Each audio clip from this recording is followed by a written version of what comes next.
This is Sounds Like Adventure, an actual play podcast all about fun roleplay, short runtimes, and great sound design. I'm your host and DM, Jack Trainer, and I'm joined by my co-hosts and players, Jacob Sirachi and China Wenzel.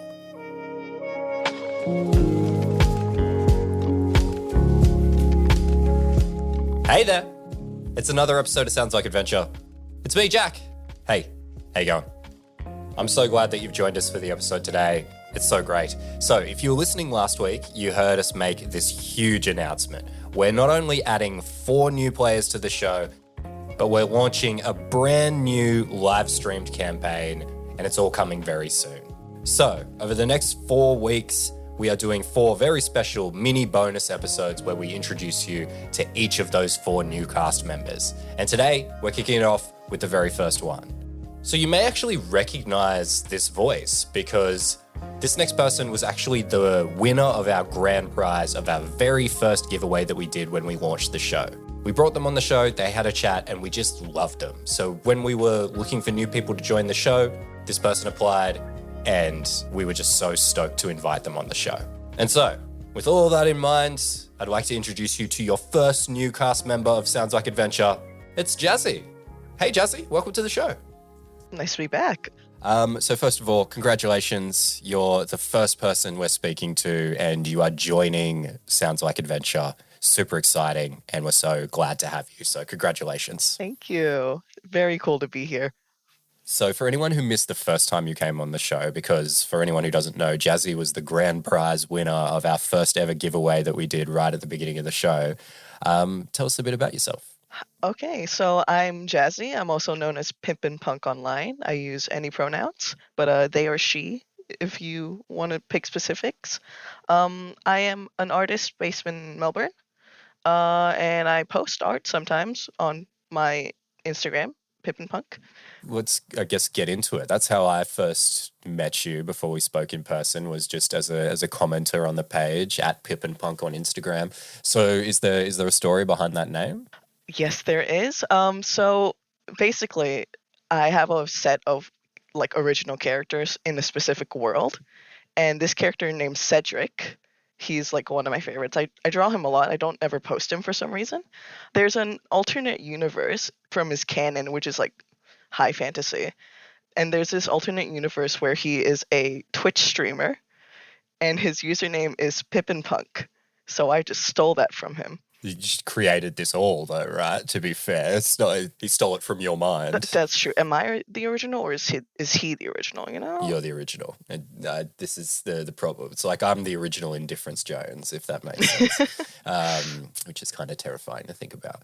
So this is why I see people on Instagram popping up being like #1 Pip and Punk stan popping up in their bio. That's why I'm seeing this. Is what you're telling me.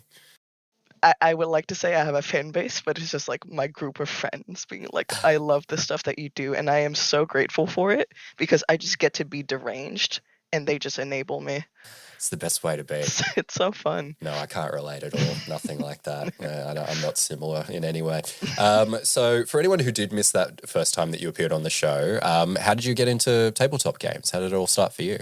I mean, I think it would be similar for a lot of people. It was during COVID I got into it. So I think it was in 2020. It was 2021, and I found this dungeon master we listened to the same like D&D podcast, and I just found him, and he was like, "You're Australian, I'm Australian. Let's play a game together." And from that 2021 game, we are still playing, but we have been discussing the ending of it, which is devastating, but it's been like 3 years in the running, so I am very grateful that it's still alive. Wow, geez, that sounds very cool. I have to hear more about that, and we'll get to hear more about that stuff because you'll be a regular contributor to our stuff going forward. So you touched on how you're a visual artist there. So I guess talk a little bit about that whole journey, I guess. How did you keep going after because I think a lot of kids like to make art, but most people just sort of run out of steam at some stage. Yeah, I think, how did that all play like out everyone for you? else, I was just drawing so much as a kid. I would just have these stupid little drawings, and I would bring them home to my parents, and they'd be like, "Oh, this is perfect for the fridge, and then I would not see it a couple of weeks later. But but yeah, it's just from that. I don't really know. I've always been drawing for some reason, and I've always had little characters to draw. And there would be times where I would have zero motivation to draw at all. So I would like go months without actually touching a sketchbook. Or what kept me actually still drawing was finding balance.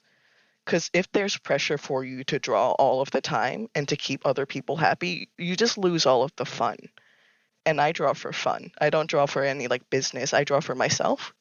So yeah, that's sort of why I'm still doing it. It's just like, keeping myself happy because this is something I actually enjoy. I love that. And we're getting into like some table business style conversations right here. But I'm curious, how do you keep that in mind? How do you stop yourself from drawing for other people? How do you always make it only for you? I don't know. It's just something that's like hard. Because I used to be like I had a separate account that I basically like deleted, but and it got to the point where like people were following me just because like I blew up sort of thing, and it stressed me out to the point where I was like, I'm not having fun. I need to restart. And that sort of just kept me in the mindset. If I'm not having fun with it, then I just need to like pause and reflect and remind myself I have to do it for me, and that if I burn myself out, then what's the point of still like having this hobby that I do all the time? Geez, sage advice right there. I could take that on, that's for sure. Now, we are launching this stream. It's a really big, exciting moment. You're going to be one of the players in this stream. And we haven't had our session 0 yet. That's coming soon. So we'll be talking about characters, all kinds of stuff like that. But I guess, like, can you give us a little tease? Have you had any thoughts? Do you have any ideas percolating around in that mind in terms of characters that you might want to play? I have had so many. I will be so honest, it's been occupying at least 70% of my brain, trying to make up a character I want to like have fun playing just for myself and everyone else. So maybe just let's not go too far down this road, because we will change this a little bit, but like top level, like think a little bit like maybe what's their job on the ship? What's their role there? What are you thinking? I'm thinking my first idea was angsty, not teen, like maybe early 20s, angsty early 20s, obsessed with music, maybe a pilot or a medic, but sort of just like this angsty, because I've noticed maybe I'm the youngest in the group. You definitely. I definitely, yeah. And I want to play into that, not kid, but like the young adult who doesn't have any direction in their life. Where are you drawing this experience from, Jazzy? Don't worry about it. Angsty Actually. teen, loves music and directions.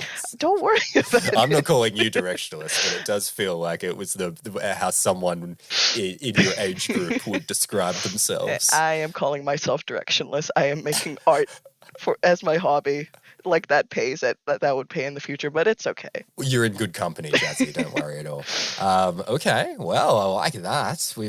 That's maybe our first pitch for pilot there. I think it's going to be a popular area, but we'll have more to say about that very soon. But I must say, the angsty young person, that feels like a role that is very due to be filled. So I'm very excited about that. Jazzy, thanks so much for joining me on the show today. Thanks for having me again. And if there's anyone who want to check out your work or anything like that, where could they go and check that out? They can find me on Instagram at PippinPunk. I post art, as I've mentioned many, many times. And the big question, are commissions open? Not yet, but hoping soon, one day.